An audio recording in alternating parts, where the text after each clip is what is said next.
Muy buenas noches, amigas y amigos. Los saluda Jorge Castillo Guzmán. Me auno a la bienvenida que les ha dado el señor Belmer Ochante a este nuestro seminario. Es el primer seminario de actualización laboral que hacemos en estos primeros días de febrero del 2023, donde recogemos la normativa de los últimos meses en el ámbito laboral.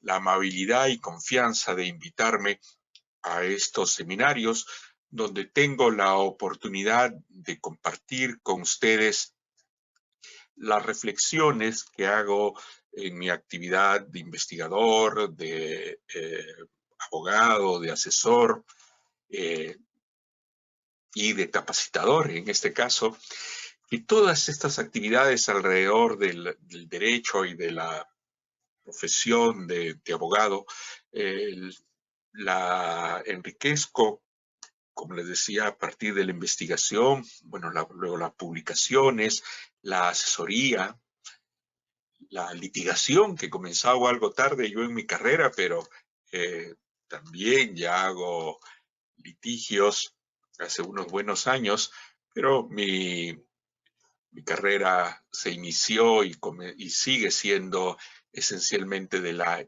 investigación y de la edición y de las capacitaciones. Y para la capacitación quizá es una de las áreas donde mayor satisfacción tengo porque me logro conectar con muchísimas personas de todo el Perú. En este caso, gracias a Gaceta Laboral, que llega a muchísimos sitios y que me permiten estar en contacto con ustedes y luego tendré la oportunidad de absolver las consultas que para mí resulta muy satisfactorio y enriquecedor porque ustedes son quienes están en contacto con el problema concreto de la aplicación de la normativa laboral. Ciertamente la normativa laboral o respecto de la normativa laboral todos seguimos esperando la gran reforma. Todos los gobiernos prometen una gran reforma laboral que no se da, ¿no? De hecho, ¿no?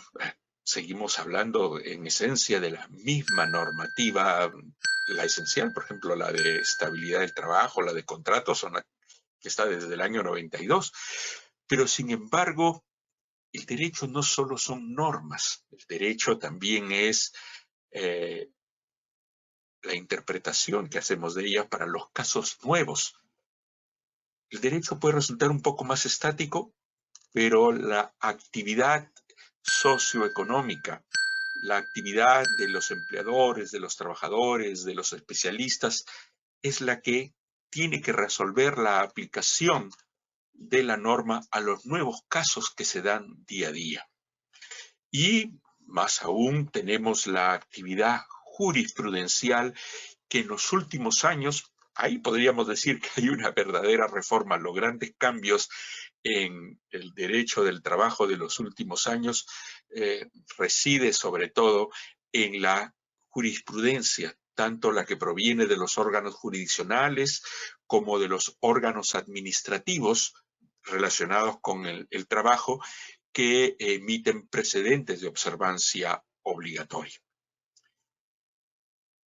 Y aun cuando no tengamos la gran reforma a la que hago mención, sí tenemos ampliación de derechos, modificaciones de alguna normativa, cambios de regulación, digamos, son cambios de bajo impacto, no llegan a ser una gran reforma, pero sí nos interesa mucho a quienes tenemos que manejar una empresa, quienes tenemos que ver el cumplimiento de las obligaciones de la empresa como empleadora, quienes tenemos que asesorar para ver que se estén cumpliendo con los derechos de los trabajadores, quienes tenemos que afrontar las posibles inspecciones de la SUNAFIL o de posibles contingencias judiciales que no queremos.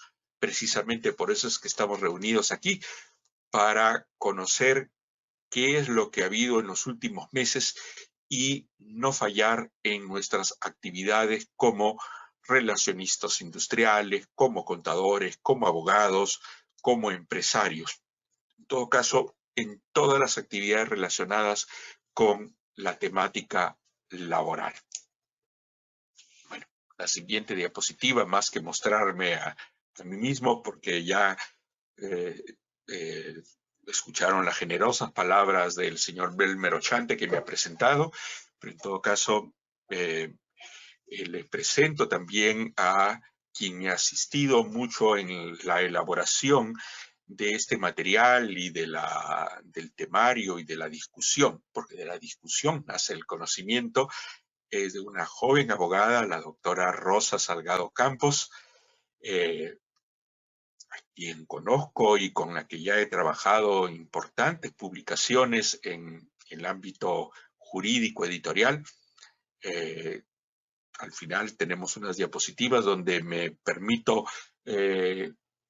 sugerir bibliografía de consulta, y algunas de esas bibliografías, libros, es que he desarrollado conjuntamente con la doctora Rosa Salgado, a quien agradezco mucho su participación y que estoy seguro que pronto nos acompañará también en las exposiciones.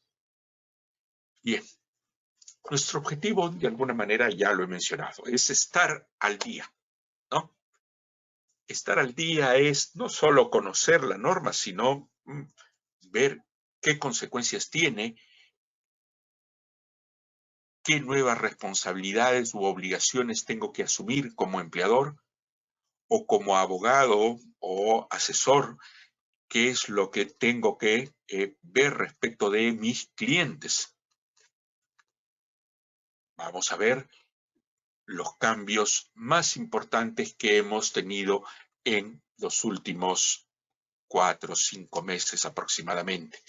Nuestro temario comprende lo siguiente: la nueva regulación de la asignación familiar, que el cambio es pequeño, pero me permite, a propósito de ese cambio en la asignación familiar, en la regulación de la asignación familiar, me permite abordar temas muy importantes alrededor de este derecho a raíz de pronunciamientos de la jurisprudencia laboral y de informes legales que el Ministerio de Trabajo ha dado a través de su departamento o su área de asesoría jurídica, donde nos da consideraciones muy importantes que podemos estar no o no de acuerdo. Hay quienes discutimos algunas posiciones del Ministerio de Trabajo, pero en todo caso es el Ministerio el que tiene esa opinión, y obviamente la SUNAFIL, que es el órgano fiscalizador, va a seguir el criterio del Ministerio de Trabajo.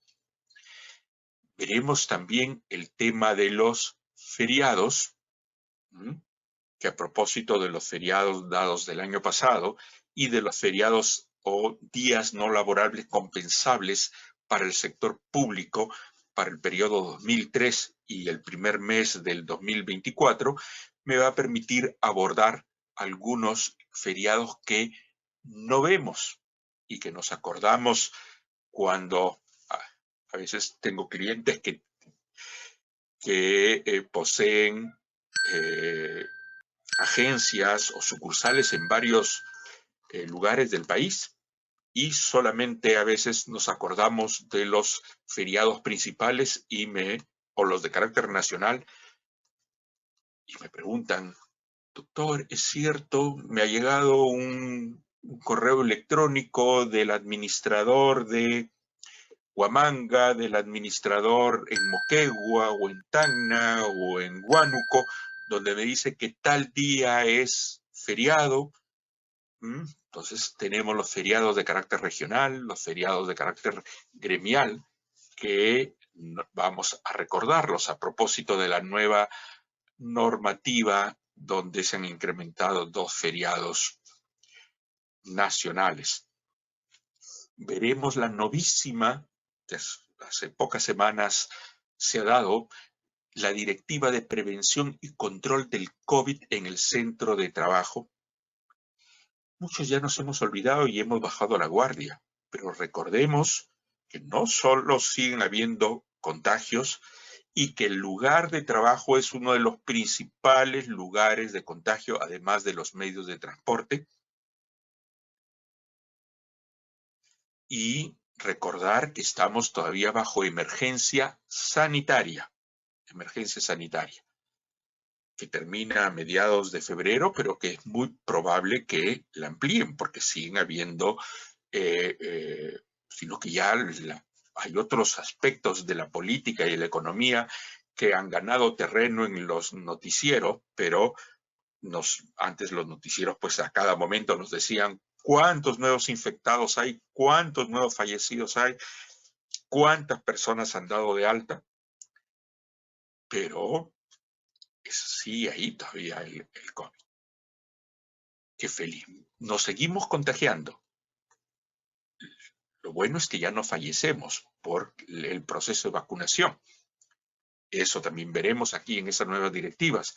El cuarto tema son los efectos laborales del incremento de la unidad impositiva tributaria.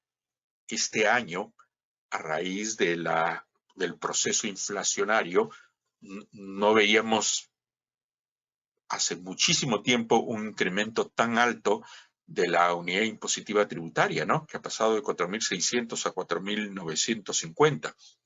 La UIT se incrementa en función del índice de precios al consumidor que mide la inflación, que es la capacidad adquisitiva de la moneda. Eso es en términos concretos el proceso inflacionario que lo maneja el Instituto Nacional de Estadística y que sobre la base de los estudios que hace día a día y en todo el Perú hay inflación distinta según la ciudad en que estemos. Obviamente, el INEI hace el valor agregado y según la importancia por número de pobladores es que se determina la cifra del índice de precios del consumidor, que es lo que termina determinando el valor de la UIT. Ayer leía con sorpresa, no recuerdo en Gestión o en el diario El Comercio, que la inflación de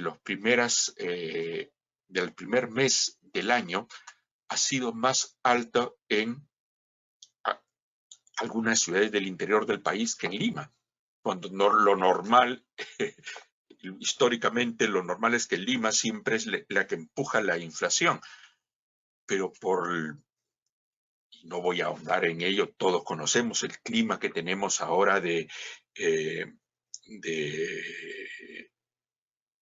desconcierto político, social, que ha llevado pues a las marchas, tomas de carreteras y lamentar pues cuántos fallecidos que tenemos en Lima y en el interior del país.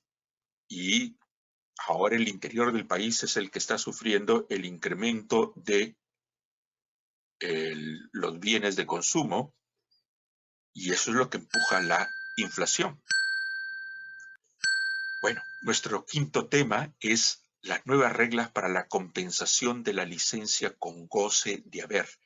Recuerdan que en la primera etapa de la pandemia y mientras duraba todo ese proceso de reinicio de labores, un reinicio paulatino por sectores y por aforo, hubieron empresas que tuvieron que dar una licencia con goce de haber con cargo a compensación. Bueno, hay nuevas reglas para la compensación. Tenemos el sexto tema, la novísima licencia por fallecimiento de familiar en el sector privado. En el sector público existe hace años. Desde que comencé a estudiar Derecho Laboral ya existía la licencia por fallecimiento en el sector público, pero en el sector privado existían licencias para todo, pero no para el fallecimiento, cosa que recién se ha dado. Pero como vamos a ver, si alabamos al Ejecutivo o al Congreso que nos da una norma totalmente pertinente y esperada, vamos a criticar que la norma carece de precisión y la promesa implícita de que en la reglamentación se darán las precisiones, bueno, hasta ahora no contamos todavía con la reglamentación. Y por último, la nueva regulación del teletrabajo. Tema importantísimo que por sí mismo ameritaría un seminario que seguro que en las semanas, si no días siguientes, iremos anunciando con Gaceta Laboral un seminario sobre el teletrabajo, que existía hace muchos años, la norma del teletrabajo, pero que muy pocos lo utilizaban. Pero a raíz de la pandemia vino lo que es el trabajo remoto, cuya regulación ha terminado el 31 de diciembre, y todos los que estamos trabajando fuera, sea bajo la estructura del teletrabajo o de las normas del trabajo remoto, porque el trabajo remoto se dio con exclusividad respecto de la emergencia sanitaria. Pero ahora tenemos la regulación del teletrabajo, aunque con también falta reglamentación y con algunas imprecisiones que hay, y todavía les voy a comentar unas muy criticables posiciones del Ministerio de Trabajo que crean, además de que todavía seguimos sufriendo los efectos de la pandemia y que ahora se suma el desconcierto político, social de las protestas que hay. Bueno, se suma el desconcierto jurídico, a veces por versiones o opiniones que suelta el Ministerio de Trabajo. Lo digo así un poco despectivamente, suelta, porque son dichos que distan de ser una opinión jurídica por carecer de fundamento jurídico, ¿no? Tratan de tapar y arreglar las cosas con una simple declaración, y jurídicamente pues eso es muy criticable, ¿no? No quita piso para la argumentación, más que para la argumentación, me equivoco ahí, nos quita piso para dar certeza en la opinión cuando un cliente, un trabajador o un empleador nos pregunta sobre algo y los abogados que tenemos que responder sobre la base de la norma terminamos diciendo, aunque el Ministerio de Trabajo ha dicho tal cosa, y el Ministerio a veces, pues como verán, opina de una forma muy poco seria. Nuestro primer tema, amigos y amigas. Nueva regulación de la asignación familiar. La asignación familiar es un derecho no nuevo, ya regulado hace mucho tiempo por la Ley 25.129 y su reglamento, el Decreto Supremo 035-90-TR, ha sido recientemente modificada en el mes de noviembre del año pasado por la Ley 31.600, donde, veremos, se agrega a un nuevo factor para obtener el beneficio de la asignación familiar. Pero a propósito de eso, revisaremos jurisprudencia y los informes técnicos del Ministerio de Trabajo que regulan puntos muy controvertidos respecto de la asignación familiar. Bien. La asignación familiar sabemos que es un beneficio económico consistente en el 10% de la remuneración mínima vital. No está en función de la remuneración del trabajador, sino de la remuneración mínima vital, que en este momento es de 1.025 soles, por lo tanto la asignación familiar es de 102.50 soles mensuales. Bien. ¿Quiénes tienen derecho? Eso es lo que se ha modificado. todos los trabajadores del sector privado. Todos los trabajadores del sector privado, independientemente de la duración del contrato. Es decir, podemos hablar de trabajadores con contrato por tiempo indeterminado, es decir, trabajadores permanentes, como también de los trabajadores por tiempo determinado o trabajadores temporales o con contrato sujeto a modalidad, como también lo llamamos. También sin importar la duración de la jornada de trabajo. Tienen derecho a la asignación familiar tanto el trabajador a tiempo completo como el trabajador a tiempo parcial. También sin importar la categoría o calificación del trabajador. La recibe el trabajador común como el trabajador calificado, es decir, el trabajador de dirección y confianza. Y cualquier otro trabajador, independientemente de la categorización que se pueda hacer en la empresa. La empresa, según el rubro y según su tipo de organización, tiene a veces lo que llaman plana gerencial, ejecutivos, trabajadores técnicos, trabajadores administrativos, trabajadores de planta, trabajadores obreros, trabajadores de campo. No importa la categorización, todos tienen derecho a la asignación familiar. También tienen derecho todos los trabajadores independientemente de la nacionalidad, porque respecto del trabajador peruano, que es el que está regulado, o para quien está regulado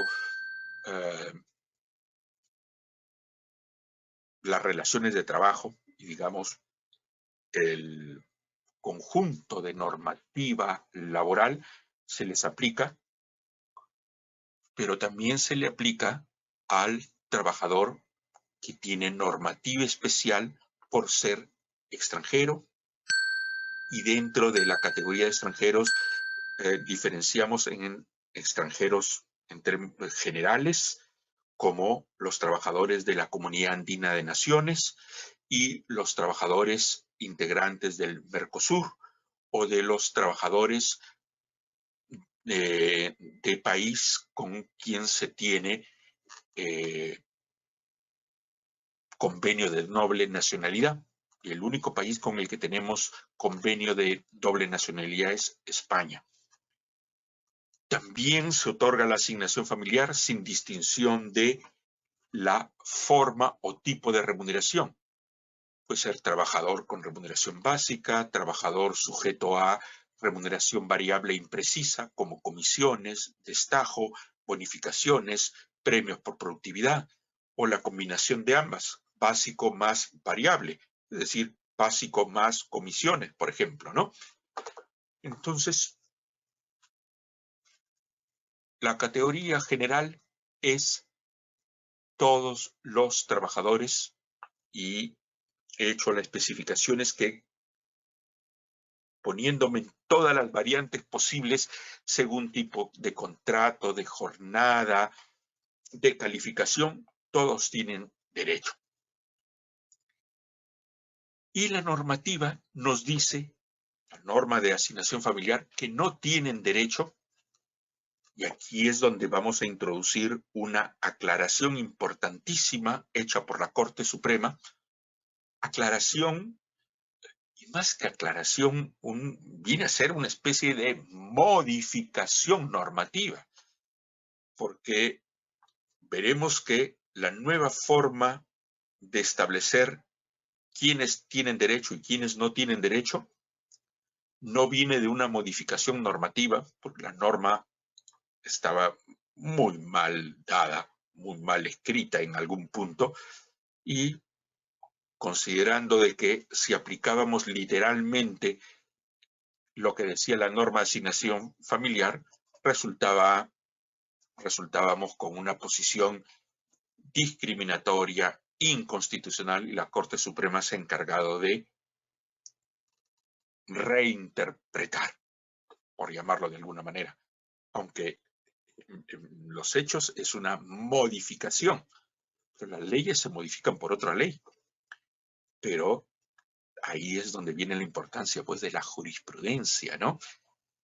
La jurisprudencia no solo interpreta el derecho respecto de un caso.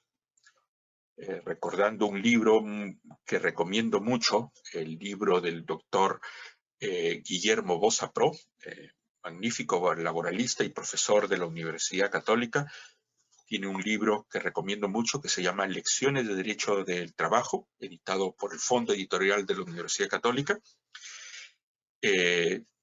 Nos recordaba que la jurisprudencia no solo interpreta del derecho, crea derecho, como veremos en este momento. Bueno, ¿a qué me refería con esta gran introducción que le he hecho al tema? La ley de asignación familiar establece que tienen derecho a la asignación familiar los trabajadores cuyas remuneraciones no estén regulados por negociación colectiva. Escuchen, tienen derecho los trabajadores cuyas remuneraciones no estén regulados por negociación colectiva. Entonces, la aplicación literal de esta condición legal impediría que el trabajador acceda a la asignación familiar por el solo hecho de que su remuneración sea objeto de una negociación colectiva. La norma no menciona si dicha negociación colectiva contempla la asignación familiar o no. Es decir, la aplicación literal, permítanme leer esta parte, de esta condición impediría que el trabajador acceda a este derecho por el solo hecho de que su remuneración sea objeto de una negociación colectiva, independientemente si dicha negociación otorgaba un derecho menor o similar. De repente, en mi trabajo tenemos sindicato y hay negociación colectiva, y en la negociación colectiva se nos dan otros derechos que no tienen nada que ver con la asignación familiar. Pero esa sola condición, tener negociación colectiva, según la ley, leída literalmente, impedía que se me otorgara la negociación colectiva. Dicha interpretación literal ha sido desestimada por la jurisprudencia, por la Corte Suprema de la República, en que en la casación, hay varias, pero les pongo un ejemplo, en la casación 2630-2009-Guaura del 16 de marzo del 2010, y también la Autoridad Administrativa de Trabajo, entiéndase el Ministerio de Trabajo y las regionales, a través del informe número 128-2014-MTPE, nos dicen que es imposible interpretar la norma de esa forma, en el entendido de que la norma busca es, en todo caso, impedir la doble percepción de este beneficio. Es decir, si es que ya me lo da un convenio colectivo, ya no se me aplica la negociación, la asignación familiar que proviene de la ley. Por lo tanto, lo que debe interpretarse es que se aplica la negociación colectiva, perdón, se aplica la asignación familiar de ley, aun cuando tenga un convenio colectivo, si es que este convenio colectivo no otorga negociación, no otorga asignación familiar, u otorga asignación familiar en un monto menor. Por lo tanto, esta casación, esta jurisprudencia es muy importante porque algunos empleadores es que lo hicieran de mala fe. Es que la norma está escrita así. No tienen derecho a la asignación familiar los trabajadores que su remuneración está regulada por negociación colectiva. La casación y el Ministerio de Trabajo nos reinterpretan esta parte, modifican lo que está en la ley para decir que sí se tiene derecho aun cuando el trabajador tiene una negociación colectiva y que debe interpretarse que se le retira la asignación familiar de esta ley solo si es la negociación colectiva, tiene ese derecho y por lo menos es igual o mayor.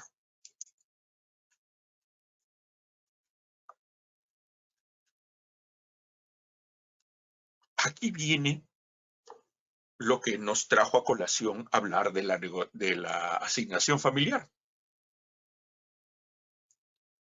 que es quiénes tienen derecho. Hemos dicho que todos los trabajadores, sin importar la forma de contratación y todo lo que he mencionado, pero que debe cumplir con ciertas condiciones. Originalmente eran solamente 2 los hechos habilitantes para recibir la negociación colectiva. El primero, tener hijo o hijos menores de edad, es decir, hasta los 18 años. Segundo, tener hijo o hijos mayores de edad hasta los 24 años, siempre que cursen estudios superiores o universitarios. Hasta ahí era la norma en el 2022.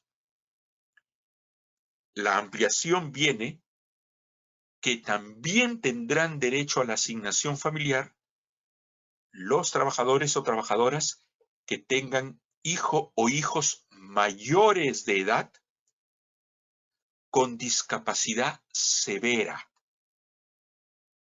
Discapacidad severa certificada por la Autoridad Nacional de Salud. Y siempre que tal hijo no perciba la pensión contributiva establecida por la Ley 29.973, que es la Ley General de la Persona con Discapacidad. Por lo tanto, ahora son 3 los hechos habilitantes para ganar la asignación familiar.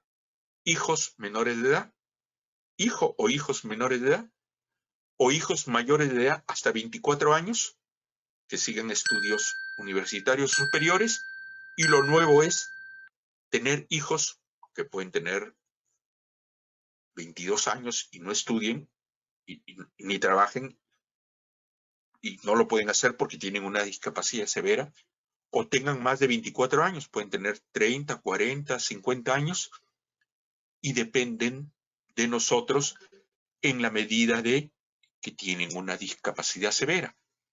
Ese es el nuevo hecho generador de asignación familiar. ¿A cuánto equivale? Ya lo había mencionado. La asignación familiar asciende al 10% de la remuneración mínima vital. Es un monto único e invariable. Varía solamente cuando se incrementa la remuneración mínima vital y no está sujeto al número de hijos. Se paga por 1 o más hijos, en la medida en que estén dentro de estas 3 categorías que acabo de mencionar. Probanza. Aquí también hay una cuestión importantísima que la jurisprudencia ha precisado. La norma, si leemos la ley y el reglamento de asignación familiar, el trabajador debe cumplir con determinados requisitos. Lo acabamos de mencionar, ¿no? Hijos menores de edad o hijos mayores de edad hasta 24 que sigan estudios, o hijos mayores de edad con discapacidad severa. Pero tengo que probarlo. ¿Cómo pruebo? Primero, probar la relación paterno-filial, es decir, probar que es mi hijo. Con el DNI, con la partida de nacimiento, etcétera. La edad del hijo. En el primer caso, se prueba por la fecha de nacimiento, ver que tiene hasta 18 años de edad. Y entre 18 y 24 años, con los certificados de estudio. Y si aplico al hecho de tener un hijo con discapacidad severa, con la constancia de discapacidad severa que es emitida por el órgano estatal correspondiente. Esto debe probar el empleador. el trabajador a su empleador. Y prueba para demostrar que están presentes los elementos generadores de la asignación familiar. De hecho, de ello depende tener el derecho a la asignación familiar. Pero, ¿qué sucede cuando el trabajador, por X circunstancias, por desconocimiento, no dice que tiene un hijo menor de edad, o que tiene un hijo de 20 años que tiene estudios superiores, o que tiene un hijo de 30 años con discapacidad severa? Y en algún momento de la relación de trabajo lo prueba.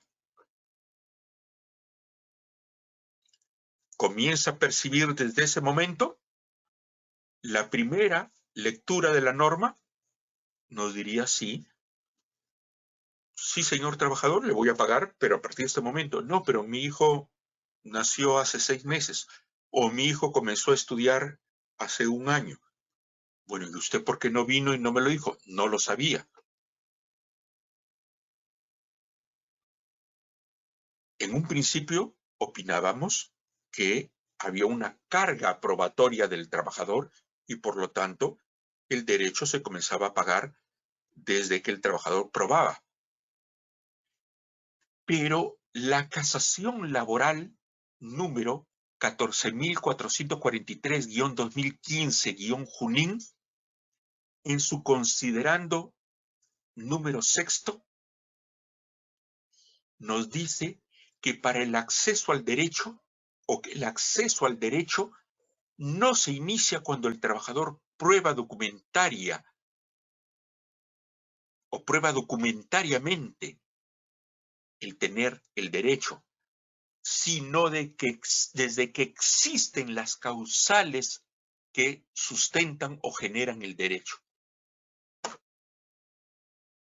En otras palabras, en términos prácticos, nos está diciendo la Corte Suprema, precisamente la segunda sala de Derecho Constitucional y Social Transitoria, nos dice: el derecho nace desde que aparece la condición generadora de la asignación familiar, no desde que el trabajador prueba. Por lo tanto, si yo vengo en este momento y digo, soy padre desde el mes de octubre del año pasado,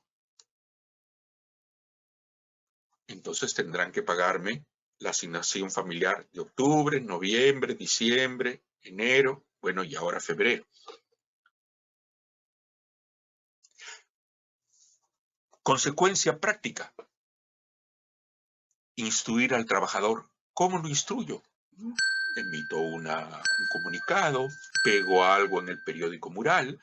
Si son trabajadores que reciben correos electrónicos de la empresa, comunicarlo ahí.